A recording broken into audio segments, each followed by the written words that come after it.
This upcoming weekend, the NASCAR Cup Series will head out west to wine country and to race at the road course Sonoma Raceway. And it is going to be a very exciting race weekend if you hate Fox, because this will be Fox's final race for the 2024 season. Next week, when they go to Iowa, NBC will take over, and it is going to be phenomenal. And it's a night race, too, so I cannot wait for that. But today I'm here to give y'all my full-on predictions of how I believe Sonoma is going to play out. Today is going to be a short and simple episode, but enough said here, and on to the intro we go. I'm Chase Briscoe, driver number 14 Ford Mustang for Stewart Haas Racing, and you're watching William Blackwell on YouTube.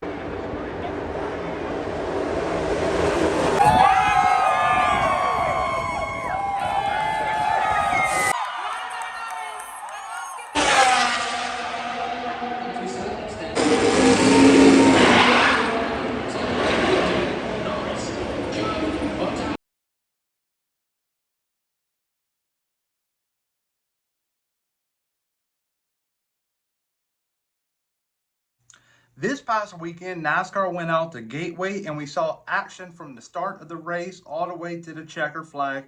And we did have on-track beef between Kyle Larson and Kyle Busch, and no punches were thrown. But Kyle Busch and Kyle Larson said some spicy things over the radio, which I cannot say in this video because it will get demonetized. But yeah, they were very heated towards one another. And it's also important to point out that Kyle Larson has yet to get a waiver granted to him from NASCAR. And at the moment, he's not in the playoffs. So will that spice things up? Yes, it will.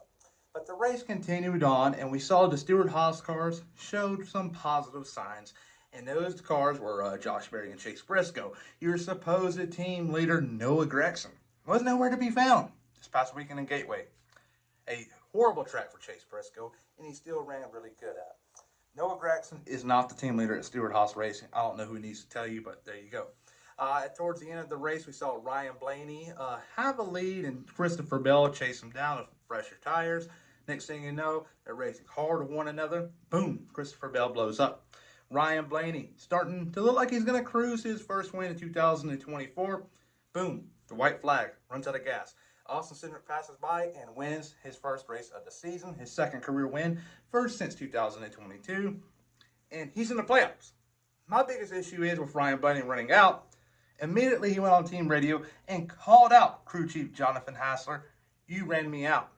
Why are you going to say that on the radio where everybody in the world can hear you? That's something you talk about behind closed doors. You do not call out your teammates, because in that perspective, they are teammates. They're going for the same goal, and that's to go to victory lane. You don't say that out loud. You talked about that behind closed doors. And shame on Ryan Blaney for saying that. He should not have said it at all. And Austin Cindric's now in the playoffs, and it's sort of giving me some 2022 vibes where we saw all of them different winners and some big drivers go home.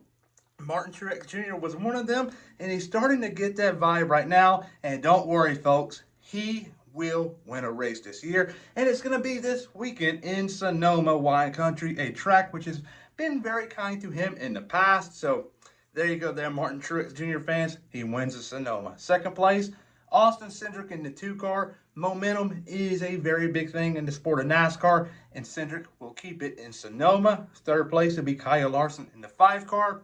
Yet to get a waiver from NASCAR. Eventually he will, and all of the solo talks will be quiet there. Big surprise of the race weekend, Michael McDowell in the 34 car. He's got a great road racing history, so who knows? He may sneak to a win. And Noah Gragson's my big flop of the week. He is horrible at road courses, so I'm slamming that one down as a flop. So there you go. Martin Truex Jr. wins. Austin Cindric second. Third is Kyle Larson. Surprise of the week is Michael McDowell. And the big flop is Noah Gragson. Please like and subscribe.